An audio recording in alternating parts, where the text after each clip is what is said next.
To create a new broadcast, you first need to choose a platform. YouTube. There are essentially two important things to consider here. The very first and most crucial step is to connect your channel, which is precisely what we strongly recommend you for the easiest automation. And the usual classic one, which we currently have working, is manual setup with Streamlink and Key. It always works for us. This choice is not mandatory, meaning everyone can choose the one that's convenient for them at the moment. The difference is in a certain level of automation and remote management. If we're talking about manual input, then here, as usual, we specify the name of the stream ID, and the stream RTMP. Here we already prominently display it so that our valued clients don't immediately have to enter their specific RTMP stream information here. And subsequently, they are provided with the convenient option to choose either the primary streaming link or the alternative backup link, ensuring continuous service. Here is our unique functionality auto stop mode option, the slider for 24/7 running or autocomplete by playing content once.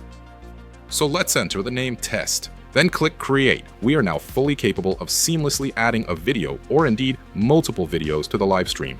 This comprehensive functionality means that we can clearly and precisely see which specific videos we select, the exact quantity or total number of the selected videos, and most importantly, the meticulously calculated total duration presented in a user-friendly format of hours, minutes, and seconds, encompassing all of the valuable content that will be chosen. So we can select this clip from this folder and go in here. Select this clip, then go in. Now, we've entered an empty folder. It tells us that there are no videos in this folder.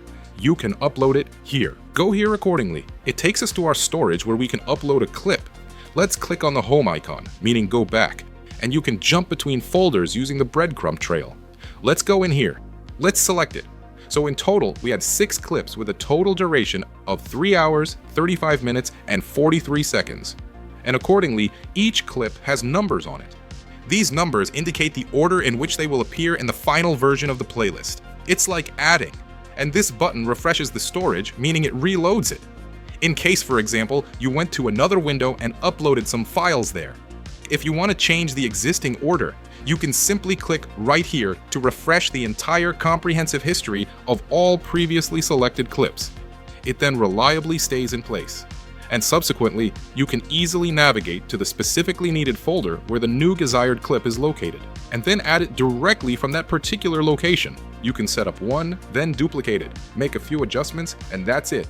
Alright, let's truly begin this. We can clearly see that the live stream has indeed started, and everything appears to be running smoothly. However, if you are indeed creating a broadcast for the very first time, in order for monetization to be automatically enabled and fully functional, you absolutely need to carefully set up one crucial monetization setting on your channel beforehand. To do this, we go to your channel and go to the Stream section. Access YouTube Studio, navigate to the live stream room, and locate the channel level settings. That's the gear icon at the bottom left.